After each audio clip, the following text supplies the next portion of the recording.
I'm very happy today that it's for the benefits of the students, and the credit for this goes to our honorable principal who briefed us and trained us, my colleagues, to use the new technology during the pandemic to save the precious time of the students. I would request the parents as well as the students to take advantage of this facility. In the beginning, we have been having a lot of problems and even shortcomings, and we have been facing a lot of problems because most of my colleagues were new to the usage of technology.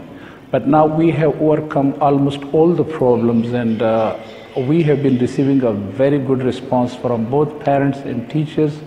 And I would request also again to both parents and teachers to make full use and take advantage of our lectures and videos. And I think many of the teachers who were not used to using the new technology now have been using and get used to how to bring the students in the loop and how to deliver a lecture in the best of manner.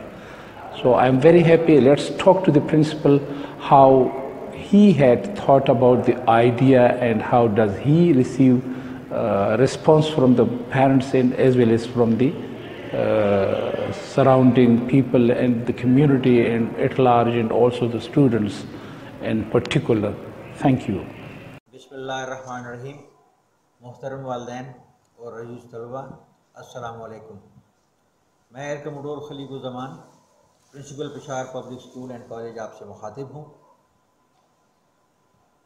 जैसे कि आपके इल्म में है कि मुल्क भर के तमाम तालीमी इदारे 13 मार्च 2020 से कोरोना वायरस की वजह से बंद हैं, और अगर ये वबा काबू में आ गई तो 15 सितंबर से इंशाअल्लाह तमाम तरह हिफाज़ती तदाबीर के साथ स्कूल दोबारा खुलेंगे। इस अरसे में बच्चों के तालीमी साल को ज़ाया होने से बचाने के लिए कॉलेज के असातिज़ा ने बच्चों के लिए ऑनलाइन क्लासेस का अहतमाम किया है। तमाम मज़ामीन के लेसन्स हमारे असातिज़ा रिकॉर्ड करके अपने यूट्यूब चैनल के ऊपर उसको अपलोड कर रहे हैं। इस सिलसिले में तमाम वालिदैन को व्हाट्सएप के ज़रिए मुतला फरमा दिया गया था। मुझे उम्मीद है कि बच्चे इन लेसन से फ़ायदा उठा रहे हैं। इस सिलसिले में वालिदैन और बच्चों की आरा हमें मिलती रही हैं, और उनकी मदद से हमने कोशिश की है कि अपने इन लेसन्स को बेहतर से बेहतर बनाया जा सके। मेरी तमाम वालिदैन से गुजारिश है कि हमारे इन ऑनलाइन क्लासेस का सिलसिला जारी रहेगा। आपसे गुजारिश है कि आप अपने बच्चों को इन ऑनलाइन क्लासेस से भरपूर फ़ायदा उठाने की तलकीन करते रहा करें। इंशाअल्लाह जब स्कूल खुलेंगे तो तमाम तरह हिफाज़ती तदाबीर के साथ बच्चे अपने तालीमी साल का आगाज़ करेंगे। इंशाअल्लाह 15 सितंबर को स्कूल खुलने पर तमाम असातिज़ा कराम अपने तमाम क्लासेस में चैप्टर नंबर 1 से काम शुरू करेंगे। मेरे कहने का मतलब ये है कि जो काम बच्चों को अभी इन ऑनलाइन क्लासेस के दौरान करवाया जा रहा है, ये उनको अपनी क्लासेस में स्कूल खुलने पर दोबारा करवाया जाएगा। आप सबसे गुजारिश है कि बच्चे जब स्कूल आएँ तो उनको तमाम हिफाज़ती तदाबीर के साथ स्कूल भेजें। बच्चों के पास सैनिटाइज़र्स हों, बच्चे अपने मास्क का इस्तेमाल करें, और बच्चों को इस चीज़ की हिदायत दी जाए कि हुकूमत के बताए हुए हिफाज़ती तदाबीर, सोशल डिस्टेंसिंग, हाथ मिलने से गुरेज करना, गले मिलने से गुरेज करने के बारे में वालिदैन भी अपनी ज़िम्मेदारी को पूरा करें। बहुत शुक्रिया। अस्सलाम वालेकुम।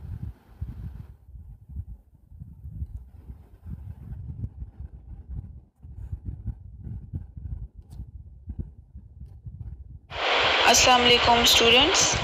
Today we are going to discuss Coulomb's law in material medium, and further we will discuss electric field and its intensity, representation of electric field lines. In Coulomb's law in material medium, we will actually discuss that if any medium is placed between two charges, so what will happen? Okay? यानी इससे पहले हमने ये पढ़ा था कि अगर दो चार्जेस के बीच पड़े हुए हैं, उसके बीच में वैक्यूम है, सो कूलम ने हमें बताया था कि फोर्स उस पर एक्ट करेगी जो कि F = K Q1 Q2 divide by R square के बराबर है, एंड K = 1/4πε0. सो नाउ अगर इसके बीच में कोई मटेरियल मीडियम पड़ा होगा तो फिर क्या होगा? सो उसकी इक्वेशन जनरली इक्वेशन जो होती है वो होती है 1/4πε0 Q1 Q2 by R square. And if there is material medium between two charges, so equation will be 1/4πε Q1 Q2 by R square. This epsilon is because that there is some another medium. जब vacuum था तो हमने epsilon not लगाए थे. Epsilon not is showing vacuum, and when there is some another medium, so we are using epsilon. Okay students, this epsilon is permittivity of medium. Okay, and when we are using the word epsilon r, small r, so this is actually relative permittivity. So relative permittivity is the ratio of epsilon by epsilon naught. Okay, यानी आपकी book में page number 6 पे अगर आप देखें सो भी ये चीज़ explain है, and in this slide I also show you that epsilon naught r = epsilon by epsilon naught.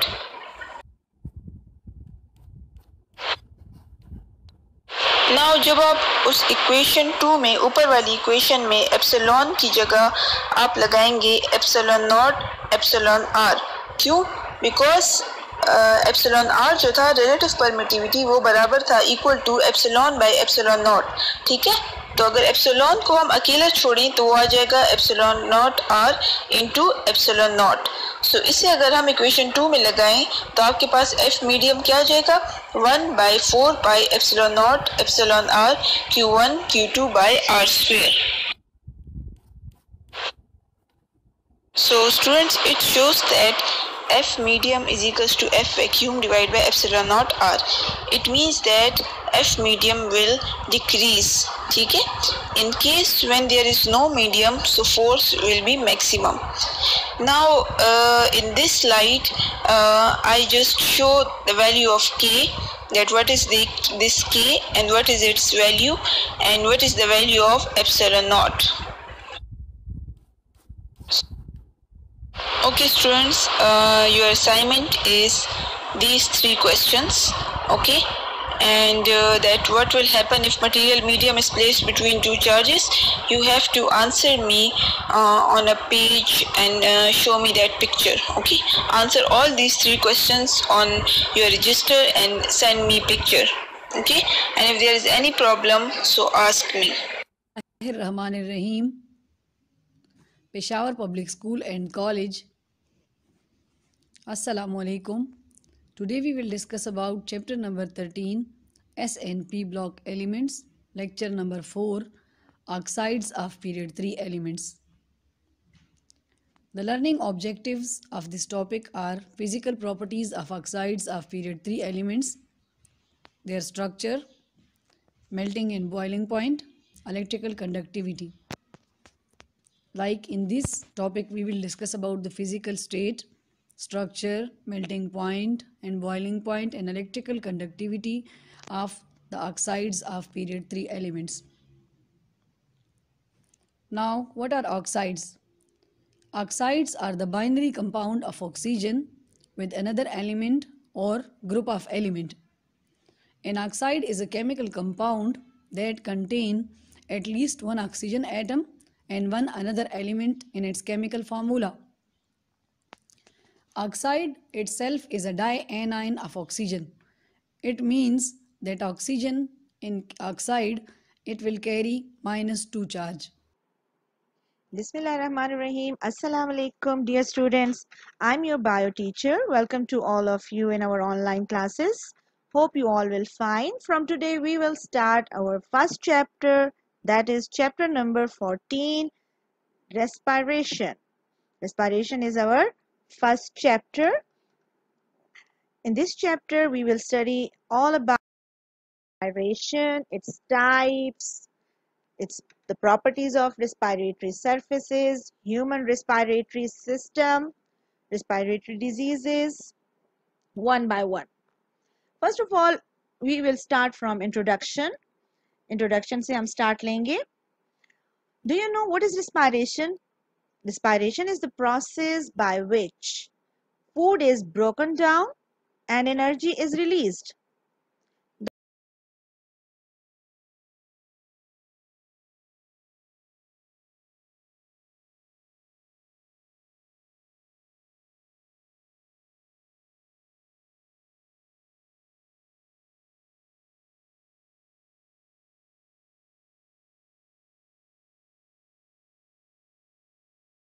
जी अच्छा, क्वेश्चन नंबर 2 बिल्कुल इसी तरह है। उसको मैं आपके लिए ख़ुद छोड़ देती हूँ कि आप लोगों को समझ आ जाए और आप लोग उसको करने की कोशिश करें। अगर आप लोगों को फिर भी उसमें कोई मसला होता है तो आप लोग मुझसे एक ग्रुप में मैसेज करके पूछ सकते हैं, ठीक है। अब हम देखते हैं क्वेश्चन नंबर 3। क्वेश्चन नंबर 3 में है ax minus a minus x plus 1। अच्छा, अब देखिए जैसे क्वेश्चन नंबर 3 में हमारे पास थे first term, second term, third term, 3 terms थे हमारे पास। इसमें हमारे पास 4 टर्म्स हैं, ठीक है। अब इसको हम कैसे करेंगे? इसको हम इस तरह करेंगे, इसको हम 2 टर्म्स करके इकट्ठा करेंगे और इस तरह से सॉल्व करेंगे। इसमें हमारे पास एक नई चीज़ भी आ रही है। अब अगर हम फर्स्ट 2 टर्म्स में देखते हैं तो a जो है वो हमारे पास दोनों में मौजूद है। हमने a कॉमन लिया, अंदर क्या बचता है? a तो निकल आ गया, इससे आउट हो गया। हमारे पास यहाँ पर x बचता है, माइनस है, और ये a जो है ये बाहर आ गया, तो यहाँ पर बचता है 1, ठीक है, सही है।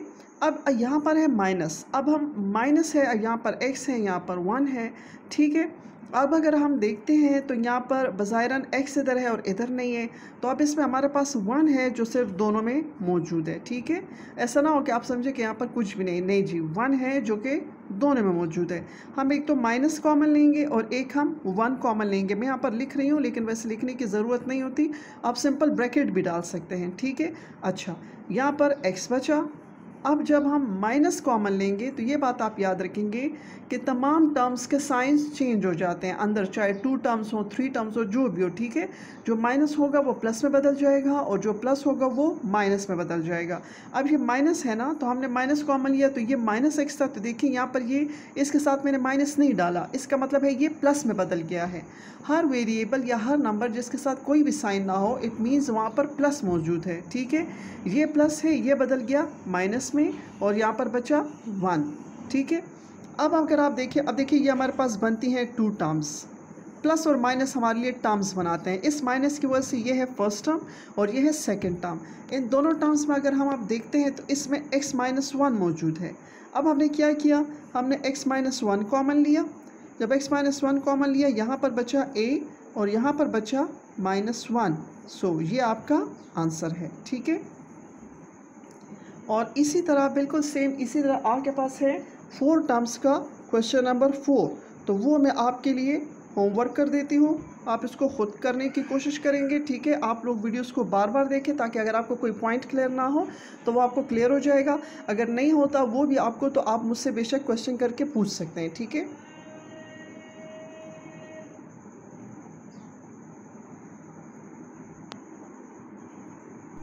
डियर स्टूडेंट्स, अगर आपको लेक्चर वॉइस के साथ सुनना है तो आपने माइक्रोसॉफ्ट पावर पॉइंट अपने मोबाइल में डाउनलोड करना है, ठीक है। तो ये माइक्रोसॉफ्ट पावर पॉइंट अगर डाउनलोड हो गया तो फिर उसमें आपने इस तरह लेक्चर ओपन करना है। जब इस तरह इस फॉर्म में होगा तो आपको कोई वॉइस नहीं आएगी, ठीक है। आपने ये जो स्लाइड शो का ऑप्शन है, ये वाला ऑप्शन, ये आपने क्लिक करना है। जब क्लिक कर लेंगे तो ये आपका इस तरह स्लाइड शो ओपन हो जाएगा और फिर वॉइस भी आएगी आपके इस स्लाइड के साथ। संगीन, आप अपने काम होमवर्क से मुतमईन है बेटा? जी मैं अपने काम से बहुत खुश और मुतमईन हूँ और इसके लिए मैं अपने स्कूल को अप्रिशिएट करता हूँ। पेशावर पब्लिक स्कूल जिंदाबाद। समझ आ रही है आपको हाँ, होमवर्क? मुझे समझ भी आ रही है और सब कुछ आराम से हो रहा है और अपना टाइम भी सही तरीके से गुजर रहा है, इसलिए अप्रिशिएट पीपीएस स्कूल जिंदाबाद।